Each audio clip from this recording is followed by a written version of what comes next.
Hari ini kita akan bicara tentang rasa takut. Apa kabar semuanya? Semoga baik-baik saja. Kita sering merasa takut akan banyak hal. Bukan begitu, kita takut pada hantu. Waktu kecil kita pernah takut pada hantu. Kita juga takut apakah masa depan kita akan berjalan dengan baik atau tidak. Kadang-kadang kita khawatir tentang karir kita. Seringkali kita juga takut apakah kita bisa menyelesaikan pekerjaan dengan baik atau tidak. Dari hal-hal kecil sampai hal-hal besar, kita sering merasa takut.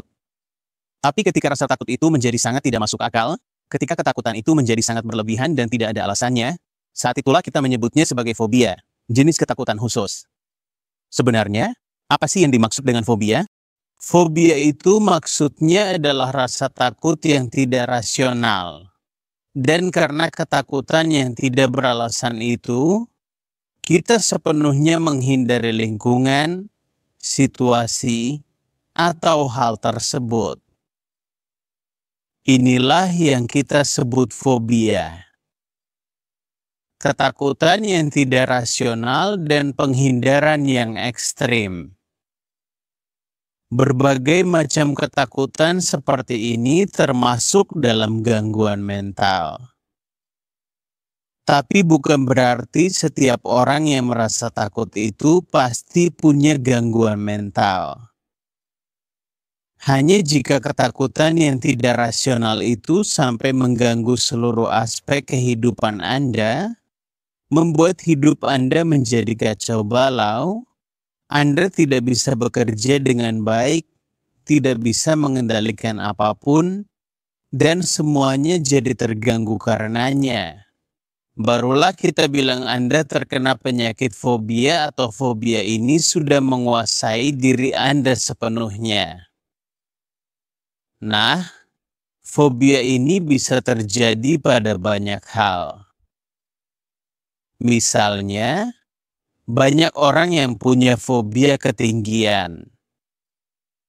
Begitu naik ke tempat yang sangat tinggi, melihat ke bawah, badan langsung merinding, kepala pusing, perut terasa mual, takut jatuh. Padahal semua orang lain juga melihat ke bawah, tapi tidak ada masalah sama sekali. Tapi Anda justru bermasalah. Inilah yang disebut fobia ketinggian. Ada juga yang tidak bisa melihat darah sama sekali. Begitu melihat darah, langsung pingsan, kejang, gelisah, ketakutan yang luar biasa, jantung berdebar kencang, keringat dingin, sesak napas, merasa seperti kehabisan napas. Ada juga yang tidak bisa mendengar kabar kematian. Begitu mendengar kabar kematian, langsung panik. Seharian jadi rusak dan buruk. Karena stres yang berlebihan, dia tinggalkan semua aktivitas dan hanya berbaring di tempat tidur. Bisa seperti itu.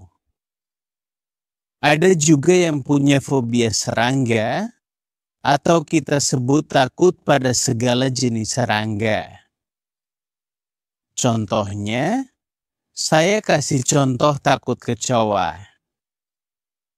Banyak orang takut pada kecoa. Kita tahu, saya paham, ini hewan yang sebenarnya tidak berbahaya. Tidak beracun, tidak menggigit.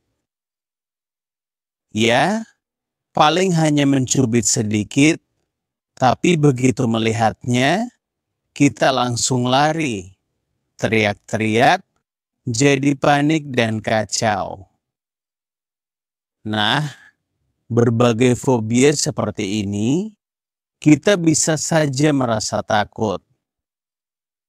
Tapi kalau ketakutan itu membuat kita langsung kabur dari tempat itu, teriak-teriak, sampai menciptakan situasi yang memalukan, itulah yang disebut ketakutan yang tidak beralasan. Begitu juga ada yang punya fobia ujian. Tes pekerjaan itu tadi satu hal. Selain itu, selain obat, kami juga menyarankan psikoterapi yang sangat penting di sini, atau konseling. Khususnya, dalam konseling itu sendiri ada banyak jenis. Kami menyebutnya terapi perilaku atau dengan paparan bertahap, ada metode yang disebut desensitisasi sistematis. Kami mencoba melakukan metode-metode tersebut. Misalnya, Anda merasa takut melihat kecoa. Jadi, sekarang apa yang akan kami lakukan untuk Anda? Bagaimana cara menghilangkan rasa takut terhadap kecoa ini? Pertama-tama, mari kita coba pikirkan tentang kecoa. Coba Anda bayangkan. Kecoa ada di mana-mana. Anda masuk ke sebuah ruangan seperti itu. Atau Anda pergi ke suatu tempat seperti itu. Di sudut, ada beberapa kecoa yang sedang berjalan. Coba bayangkan situasi seperti itu. Anda bisa mengaitkan ini dengan pengalaman menakutkan apapun. Jika Anda punya ujian di masa depan, Anda juga bisa membayangkan saat Anda masuk ke ruang ujian dan duduk di depan para penguji. Kira-kira pertanyaan apa saja yang mungkin mereka ajukan? Oke, bagaimanapun juga, setelah itu saya akan bilang bahwa kita akan membicarakan beberapa hal tentang kecoa. Kita akan berdiskusi. Saya akan menunjukkan gambar kecoa. Ya, seperti apa sih kecoa itu? Apa yang dilakukannya? Bagaimana cara jalannya? Bagaimana ia menggerakkan kedua antenanya? Kalau saya menceritakan hal-hal seperti ini sedikit demi sedikit di depan Anda, bagaimana perasaan Anda? Mungkin Anda akan merasa tidak nyaman. Tapi setelah mendengarkan terus-menerus, lama-lama Anda akan merasa terbiasa. Tidak terlalu jadi masalah lagi. Lalu suatu hari saya akan bilang, Anda harus memegang seekor kecoa mati. Apakah Anda akan sangat takut? Saya akan bilang, coba pakai sarung tangan. Penting sekali untuk selalu memakai sarung tangan saat melakukan berbagai jenis pekerjaan yang berpotensi membahayakan tangan Anda, baik itu di lingkungan rumah tangga, industri, maupun medis. Misalnya, ketika Anda berinteraksi dengan bahan kimia berbahaya yang dapat menyebabkan iritasi atau luka bakar, membersihkan area yang kotor dan penuh kuman, atau bahkan saat melakukan pekerjaan kebun yang bisa melukai kulit dengan duri atau benda tajam. Sarung tangan berfungsi sebagai penghalang pelindung yang efektif, mencegah iritasi, luka, goresan, atau kontaminasi silang dari berbagai zat berbahaya. Dengan memakai sarung tangan, Anda tidak hanya melindungi diri sendiri dari bahaya fisik dan infeksi, tetapi juga menjaga kebersihan dan higienitas, terutama saat menangani makanan atau dalam prosedur medis. Jadi, pastikan untuk selalu memakai sarung tangan yang sesuai dengan jenis pekerjaan yang akan Anda lakukan, mempertimbangkan material, ketebalan, dan ketahanan terhadap zat tertentu.